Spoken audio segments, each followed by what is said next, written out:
मैं कोई वक्ता नहीं हूँ, आपके ही परिवार का एक छोटा सा बच्चा, त्यागी भूमिहार समाज का एक अंश आपके बीच में मैं मधुकर मोनू त्यागी उपस्थित हूँ। सर्वप्रथम मैं जरूर चाहूँगा, सर्दी का माहौल है, थोड़े हाथ भी गर्म हो जाएंगे और मेरी वाणी में भी शक्ति आ जाएगी। एक बार दोनों हाथ आकाश की तरफ आप उठाएं और कहें, भारत माता की, भारत माता की। भूमिहार त्यागी एकता, भूमिहार त्यागी एकता।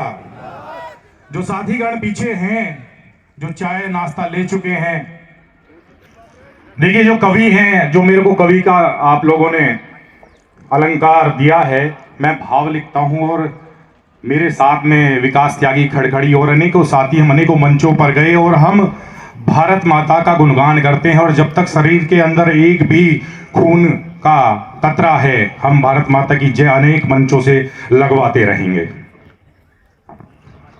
सर्वप्रथम कविता पाठ करने से पहले पूजनीय संत श्री अनंतनाथ जी महाराज बनारस से हमारे बीच में इनकी पावन उपस्थिति है, मैं इनको नमन करता हूं। और आप लोग दूर दराज के क्षेत्रों से आज यहां संयुक्त महासभा का जो प्रथम स्थापना दिवस है, उसके उपलक्ष्य में आप लोग उपस्थित हुए हैं।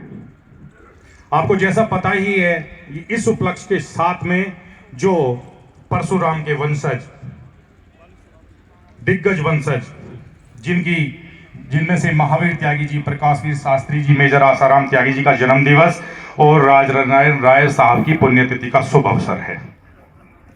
इन दिग्गजों ने सामाजिक दायित्व के साथ साथ में देश की सुरक्षा का दायित्व हो या राजनीतिक क्षेत्र हो, ये सितारे इस हिंदुस्तान के आकाश में हमेशा टिमटिमाते रहेंगे। एक बार इन सभी के लिए एक बार जोरदार तालियां हो जाएं। और आप लोगों ने सभी ने पढ़ा होगा, हो सकता है कि जो हमारे युवा हैं वो इस बात से अछूते रह गए हों कि महावीर जी कौन थे, नारायण जी कौन थे। खैर, मैं सभी का वर्णन नहीं करूंगा, सभी लोगों को कंठस्थ हो सकता है कि यहाँ के जाने के बाद में आप इन चीजों को पढ़ लें, बहुत जरूरी है। यदि हम इतिहास जान जाएंगे तो वर्तमान में जी सकते हैं और भविष्य लिख सकते हैं। यह जरूरी है कि आप कंठस्थ करें कि हम कहां हैं।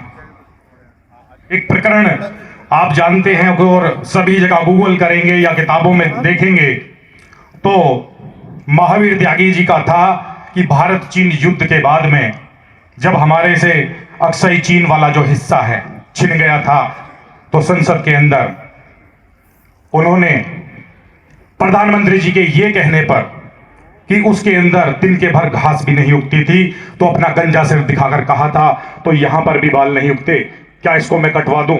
तो ऐसे महापुरुष परशुराम के वंशज हैं। इसी प्रकार हमारे मेजर आसाराम त्यागी ने भी कहा था, जब वह पाकिस्तान के साथ में युद्ध में वो अंदर तकरीबन 15 किलोमीटर अंदर तक उन्होंने टैंकों को ध्वस्त कर दिया था, तो उनके जब छाती में गोलियां लग गई थी तो उन्होंने अपने साथियों से कहा था, घर जाकर मेरे घर वालों को ये मत बताना, ये बताना कि गोलियां छाती में कहीं है, पीठ पे नहीं लगी हैं, और उनको रोने की आवश्यकता नहीं है, उनसे बोलना की गर्व की आवश्यकता है। तो ऐसे अनेकों बलिदानी पुरुष हमारे बीच में रहे और इनका गुणगान हमने किया है।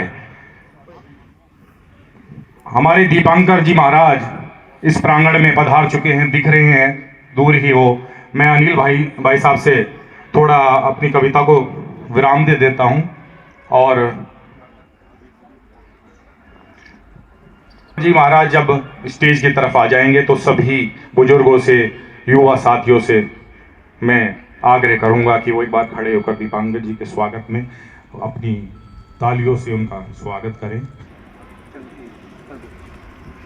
मेरा सभी से अनुरोध है, कृपया अपने अपने स्थान पर खड़े होकर ऐसे संत महात्माओं का